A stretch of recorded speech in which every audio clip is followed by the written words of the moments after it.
Hi, my name's Ian Fursa with VP Toolkit, and in this video I just wanted to go over some alternative ways that you can use multi-user. Every once in a while when you fire up Unreal Engine and your multi-user system doesn't work so that your editor machine can talk to the instance of Unreal that is running end display, which is the content on your LED wall or your projection, and they're not talking to each other. I'm going to show a quick alternative workflow on how to get that to work. If it's not working for you, this way is a little more manual. So in some scenarios, it's just much better to use the defaults if they work for you.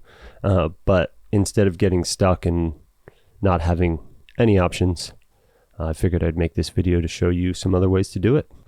We are currently in a multi-user session here, and I'm going to just go back and show you what happens when I try to use the defaults. Now, this might actually be my network, but I'm going to show you some ways to do this just in case your network is not working for you. So I'm going to shut all these down. I have my editor and my render node. These are both being ran on this same computer. And then if I select auto join here, I'll make sure that there is no multi-user server already open. And I start a multi-user server. I have session 1 already in there. I'll just delete that. And then we want to make sure in our settings that we have everything selected here. You'll see that my server name is actually my machine name. You can pretty much have this whatever you want, but this will be for something we're going to do for the fix. So if I fire that up and then fire up both of these, fire up my render node and my editor by hitting the go button, you fire that up, you're probably going to get a joining session and looking for a multi-user server. This is an issue that I've just run into in 5.2. Like I said, it might be my network, but we're going to take a look at another way to do this. So both of these machines are now not talking to each other properly. It's actually kind of stuck. So what I'm going to do is I'm going to shut the render node down, and then I'm going to shut down our current server that's running, and then I'm going to launch a multi-user server from the editor here. So you can see that launched up there, and we actually created and joined a session because now it can see it.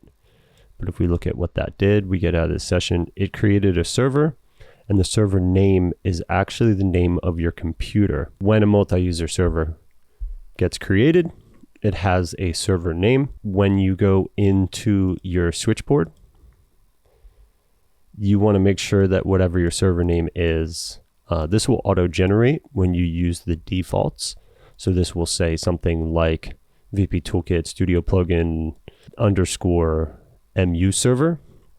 Now, there's different ways that you can manage that, and I'm sure once you realize what's going on here, you can find some other ways to alternatively get these two talking. So I want to take my server name, which is the name of my laptop, by default when I fire it up from the editor, and put it here. So now we're going to tell the render node to join that. You want to make sure that the session name is the same. So we're going to get into this session. Now our editor is in the multi-user session, and then we're going to fire up the render node. And I'm going to open up my editor so that we can see what's happening here. Both of our instances of Unreal are now in the multi-user session, and we are live.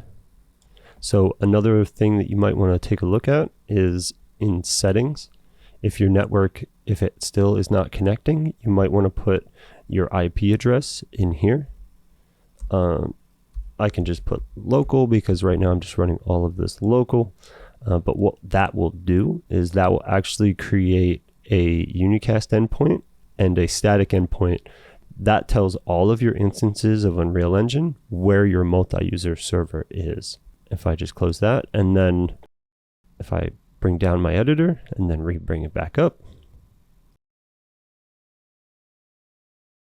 since we added that IP address to our unicast endpoint, Unreal Engine, for all of its instances of its editor and render nodes of nDisplay, are going to add a unicast endpoint to the project settings, as well as a static endpoint. And that'll do that automatically when you fire it up. So that's basically telling every instance of Unreal Engine where the multi-user server is.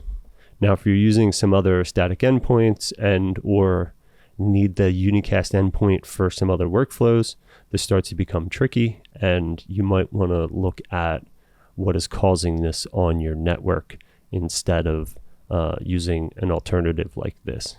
But if you're in a pinch, hopefully this worked for you, and I'll see you in the next one.